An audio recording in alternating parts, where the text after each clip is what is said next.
हाथ ढूंढा दे हो मके जा हो आखिर दिन मके जा हो एक तो આપણે ખાવાની પર જે પૂરા પોષણ આપીએ છીએ અરે બીજો તો સિવાય આપણે સાંજે 6 માસ કોમ રસુલ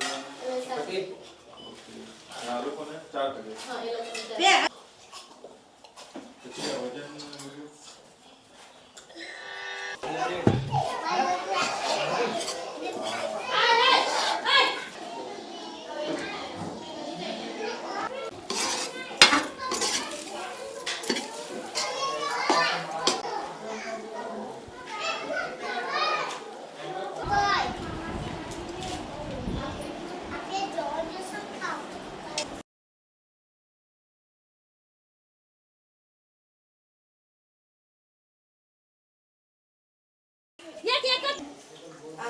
भाई बारी लेला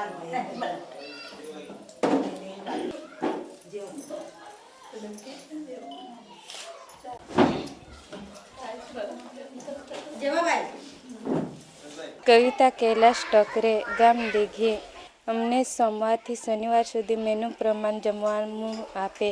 दाळ भात, शाक रोटली, परोठा, चना, मग, खीचड़ी, आयननी गोळी आपे। छेल्ला 1 વર્ષમાં અમે ઘરે ઘરે જઈને બાળકોને ભોજન અને ઉત્સાહી માપીએ છે। બાળકોને જે બાળક કુપોષિત હતા તેમના વાલીઓને મળીને અમે સમજાવ્યું કે સાચો આહાર શું છે। પોષણ સંગમ કાર્યક્રમ હેઠળ અમે બાળકોને પૂરક આહાર અને જરૂરી દવાઓ સમયસર પહોંચાડી છે। મારા વિસ્તારના બાળકો कुपोषणनी जाळमांथी बहार आव्या छे। जिल्ला विकास अधिकारी श्री अतिराग चपलोत साहेब श्रीना मार्गदर्शन हेठळ अमे पोषण संगम कार्यक्रमना 10 तबक्काओनुं सघन अमलीकरण कर्युं छे। मने जणावता आनंद थाय छे के छेल्ला 1 વર્ષમાં वलसाड जिल्लाना 30,000 थी पण वधु बाळकोने कुपोषण मुक्त कर्या छे। अमारी स्ट्रेटेजी मात्र सारवार आपवानी ज नहीं परंतु पोषण संगम कार्यक्रम द्वारा गुणवत्तायुक्त आहार अने सामुदायिक सहयोग केळवવાની रही छे। આપણે બધા જાણીએ છીએ કે ગુજરાત સરકાર જે કુપોષણ સામે જો જંગ છેડી છે એમાં આખા સમુદાયને એટલે આ જનભાગીદારીને એક ધ્યાનમાં રાખી અને એક પબ્લિક આંદોલન બને અને એવી રીતે કુપોષણ મુક્ત આખું ગુજરાત થાય એના ભાગરૂપે ગુજરાત સરકાર દ્વારા ગયા વર્ષે એક અભિયાન લોન્ચ કરવામાં આવેલું પોષણ સંગમ અભિયાન। અને હવે પ્રોગ્રામના આજે લગભગ 2 ફેઝ પૂરા થઈ ગયા છે અને ત્રીજો ફેઝ જસ્ટ આપણે ફરવરીમાં ચાલુ થવાનું છે। તો 2 ફેઝના રિઝલ્ટ જણાવતા મને આનંદ થાય છે કે આશરે 30,200થી વધારે બાળકો આપણે કુપોષણમાંથી આપણે મુક્ત કરી શક્યા। જેમાંથી જે અતિ કુપોષિત સેમવાળા બાળક હતા આશરે 3,100 ઉપર બાળકો અતિ કુપોષિતમાંથી બહાર આવ્યા છે। 16,000 બાળકો જો છે એ આપણા લગભગ સ્ટન્ટિંગમાંથી બહાર આવ્યા છે। મધ્યમ કુપોષિતમાંથી લગભગ 11,000 બાળકો બહાર આવ્યા છે। તો આવી રીતે લગભગ આપણા 30,000થી વધારે બાળકો આપણે કુપોષણમાંથી બહાર આવી શક્યા છીએ।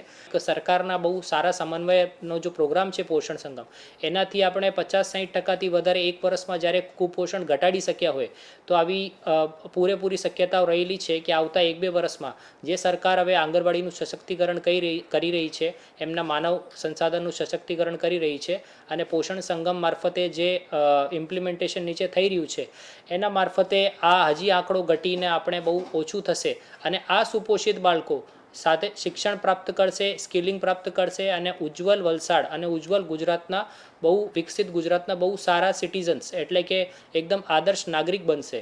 દરેક આંગણવાડીના જે વર્કર છે જે છેવાડાના ગામ સુધી આ વર્કર જે કામ કરે છે અને જે એમના જે હેલ્પર છે જે બાળકોને રોજ ગરમ નાસ્તાથી લઈને બધું જમાડે છે પછી આંગણવાડીનું આખું તંત્ર જે સીડીપીઓ બહેનો છે મુખ્ય સેવિકાઓ છે જે આમાં કામ કરી રહી છે જિલ્લા લેવલની ટીમ છે પીઓ સાથે જે બધા અહીંયા ડિસ્ટ્રિક્ટના મોનિટર્સ છે એ બધા અને સાથે સાથે જે પબ્લિક ફંક્શનરીઝ જે ચૂંટાયેલા પદાધિકારીઓ અમે સહકાર આપ્યું છે એમને એક જાગૃતવાનો મુદ્દો બનાવીને કે કંઈ પણ સરકારી ગ્રાન્ટ આવે તો એમનું આંગણવાડીમાં સારું ખર્ચ થાય અને જે સરકાર આવી રીતનું ધ્યાન આપી રહી છે તો આ બધાના એક સફળ પ્રયાસ માટે હું બધાને શુભેચ્છા આપું છું અને ઓર ઉજ્જવલ ભવિષ્યની કામના કરું છું।